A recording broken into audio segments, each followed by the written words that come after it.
கவனிச்சீங்கன்னா சரியை என்று சொல்லக்கூடிய அந்த நெறிக்கு ஒரு எல்லை இருக்கிறது.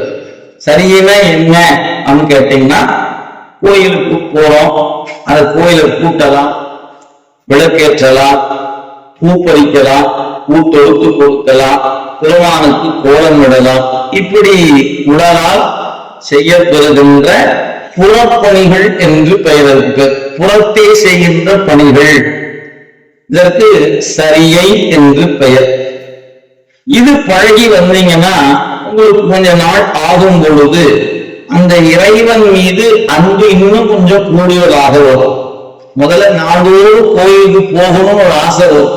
முதல்ல எப்படி நாள்தோறுமா போவோம்? பிறந்த நாள், திருமண நாள், அப்படி ஏதாவது விசேஷ காலங்கள்ல, ஆண்டு பிறப்பு, பிரதோஷம், பௌர்ணமி, அமாவாசை, சஷ்டி, இப்படி ஒரு நாள் குறித்து கொண்டு மாதத்துக்கு ஒரு முறை அல்லது வாரத்துக்கு ஒரு முறை அல்லது ஆண்டுக்கு ஒரு முறை இப்படி ஒரு நாள் வழிபாட்டுக்கு போய் போய் போய் அந்த தெய்வத்தின் மீது கொஞ்சம் அன்பு வளர்ந்துச்சுன்னா அது மாதம் வாரமாகும். வாரம் நாள் வழிபாட்டை கொண்டாந்து விட்டுரும். நான் என்னால சாமியை பார்க்காம இருக்க முடியாது, நான் நாளோடு கோயிலுக்கு போகணும் அப்படின்ற இடத்துக்கு வந்துடும். அப்படி நாளும் கோயிலுக்கு வரும்போது முதல்ல வந்து வணங்கி போனா போதும் இருக்கும்.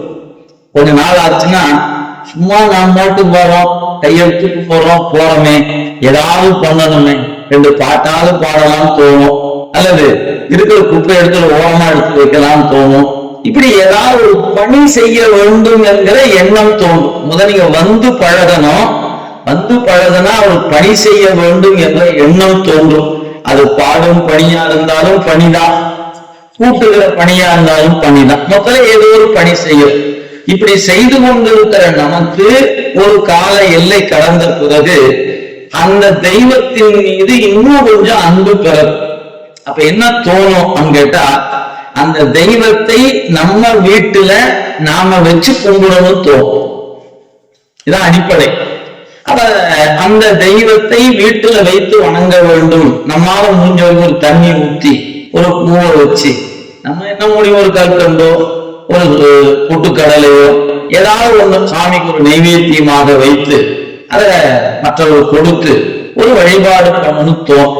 அப்ப நீங்க முதல்ல கோயில்ல போய் பணி செய்ய வேண்டும் என்று தோன்றுவது ஒரு நிலை. அந்த தெய்வத்தை நம்ம வீட்டுல வைத்து வணங்க வேண்டும் என்று எண்ணுவது இரண்டாவது நிலை. இப்படி அந்த தெய்வத்தை நானும் வீட்டுல தண்ணீர் விட்டு பூ வைத்து பூவ தீபம் காட்டி அமுது காட்டி அமுது ஊட்டி வழிபாடு பண்ணிட்டு வந்தீங்கன்னா நமக்குள்ள இன்னும் கொஞ்சம் அன்பு பிறந்து கொஞ்சம் கொஞ்சமா அது வளரும். அது வளரும் போது என்ன தோணும்னா, இவரை நம் நெஞ்சுக்குள் வைத்து வணங்க வேண்டும் என்ற எண்ணம் ஏற்படும். அது அவ்வளவு எளிதா வாய்க்காது. ஏதேனும் ஒரு சூழல்ல அந்த வாய்ப்பு வரும். என்ன, ஒரு பணி நிமித்தம் காரணமாக ஒரு 4 நாள் ஒரு 5 நாள் நம்ம வீட்டை விட்டு வெளியே போய் தங்க வேண்டிய சூழல் ஏற்படுது. நம்ம வீட்டுல காலையில 6 மணிக்கு எழுந்தோடனே முதல் வேலையை குளிச்சுட்டு நம்ம உட்காந்து பூசை பண்ணுவோம். வெளியே போயிட்டோம், ஒன்னையும் காணா, என்ன பண்ணணும்னு தெரியல, என்ன பண்ணலாம் அப்படியே கண்ணா மூடி உட்கார்ந்து வீட்டுல இருக்கும்போது என்ன பண்ணுவோமோ அதெல்லாம் கண்ணுக்குள்ள வச்சு மனதுக்குள்ள வச்சு அப்படியே தண்ணி ஊத்தி ஒரு சிவபுராணம் சொல்லுவோம். இப்படி மனத்துக்குள் வைத்துக் கொண்டு நாம் வணங்குற தெய்வத்தை மனத்துக்குள்ளேயே எல்லாமே தூபம் தீபம் அமுது இதெல்லாம் செய்து செய்து செய்து ஒரு 5 நாள் 6 நாள் பார்ப்போம்.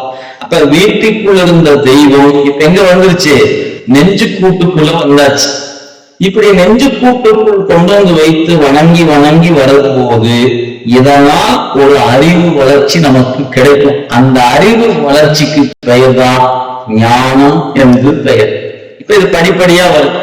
சரியை கோயில்ல போய் கும்பிட்ட போது சரியை ஆயிற்று, வீட்டுல கொண்டு வந்து ஒரு திருமேனி வச்சு வணங்கும் போது கிரியை ஆயிற்று, அந்த திருமேனிக்குரிய வழிபாட்டை நெஞ்சுக்குள்ள வைத்து செய்யும் போது யோகம் ஆயிற்று. அதனால் ஏற்பட்ட அறிவு காரணமாக இறைவனை எங்கும் காணலாம் என்கிற ஞானம் வாய்க்கிறது. இது ஞானம் என்று பெயர். படிப்படியா அனுபவத்துல வாய்க்கப்படுவது. அப்ப இந்த சரியைக்கு ஒரு எல்லை இருக்கா, கிரியைக்கு எல்லை இருக்கா அப்படின்னு கேட்டீங்கன்னா, ஆம், சரியைக்கு எல்லை கிரியை, கிரியைக்கு எல்லை யோகம், யோகத்துக்கு எல்லை ஞானம், ஞானம் என்பது எல்லைப்படாதது. அப்ப அந்த சொல்ல வந்த வெண்பா சொன்ன வந்த ஆசிரியர் என்ன நினைக்கிறாரு, ஞான நெறியில் நிற்கின்ற மாணிக்கவாசகர்னு சொல்லணும், நேர சொல்லல. எல்லை மறுவா நெறி இசிக்கொட்டு ஞான நெறி என்று பெயர். சரியை கிரியை யோகம் கடந்த ஞானத்தில் இருக்கக்கூடிய மாணிக்கவாசகர்